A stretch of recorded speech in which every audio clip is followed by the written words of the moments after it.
Leading up to the wedding I was already on eggshells. My fiancée Jocelyn was the happiest I have ever seen. My in-laws were freaking out due to the number of people that were coming. While all of this was happening, I was an hour and a half away in Boise waiting for Luna and her family at the airport. In the days leading up to her visit, we spoke a lot. Her mostly crying, apologizing and me just listening. When she couldn't speak anymore, I was talking to her fiancé who was more down to earth. When their plane landed, I was so scared. Not to see her again, but I was afraid due to my anger. I was afraid that I would lose my temper. The second she saw me at the terminal, she ran to me, crying, and for a split second, I saw my daughter when she was 7. I was weird, picturing a child in my mind. She ran screaming daddy, and the second she hugged me, she began to cry loudly. It was like a wail that caused so many people to look at us. She just kept saying sorry over and over, asking me to forgive her, and I just held her for over 15 minutes. She refused to let me go. It took her fiancé and I to convince her to do so. It was as if she felt the second she let go, I was going to vanish. After she composed herself, her fiancé properly introduced himself, and then they introduced me to their child. I won't lie, I cried. I wasn't angry, but I cried holding this infant.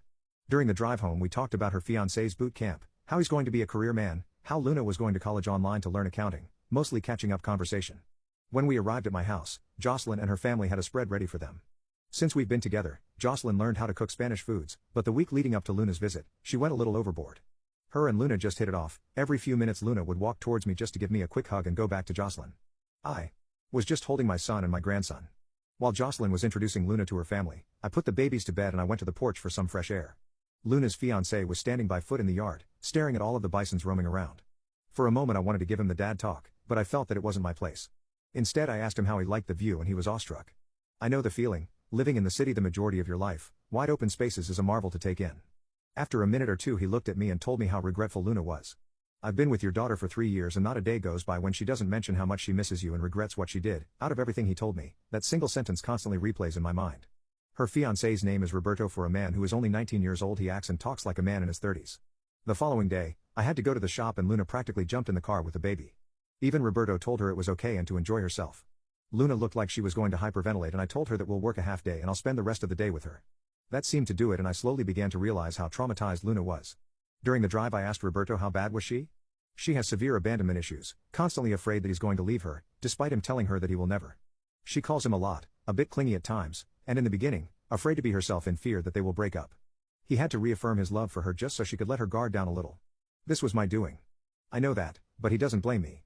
He told me he completely understood why I did what I did. Allow me to say that Roberto is a terrible mechanic. He knows nothing about cars, so I had him clean up the shop so he could work off the plane tickets. We closed early, and when we arrived, Luna practically ran towards me. She looked unhinged. I told her that I'll be back and she went to her fiancé. When I walked into my house, Jocelyn told me that Luna needs to be reminded that everything is going to be fine. That I won't leave her again. I didn't know what to say, but Jocelyn grabbed my hands and told me that Luna is hurting and she needs her father. For the next couple of days I spent all of my time with Luna, getting reacquainted with her. I took her to my in-laws' ranch and showed her the bisons, the elks, and took her on a hike. 2 days before the wedding I apologized to her for leaving. I apologized for the way I acted, apologized for the actions I took. She didn't want to hear any of it. She told me that there's nothing that I should apologize for. She said she knows she was the reason why it all fell apart, that she knows it was her fault and I had to stop her. I began to cry. I told her that it wasn't her fault. I was angry, I was hurting, and despite what happened, I should be the one who should apologize. We both cried and just held each other. Luna appeared to be slightly better. On the day of my wedding she was happy.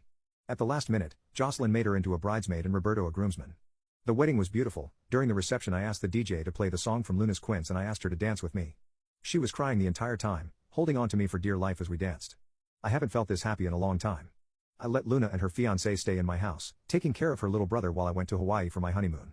When we got home, she was happy. She hugged us and it felt great. Roberto told me that he's going to Camp Dwyer in Afghanistan and would like to know if Luna could stay near us.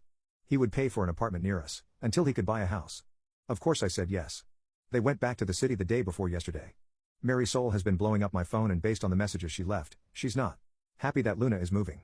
Right now, my focus is my family and to mend my relationship with my daughter.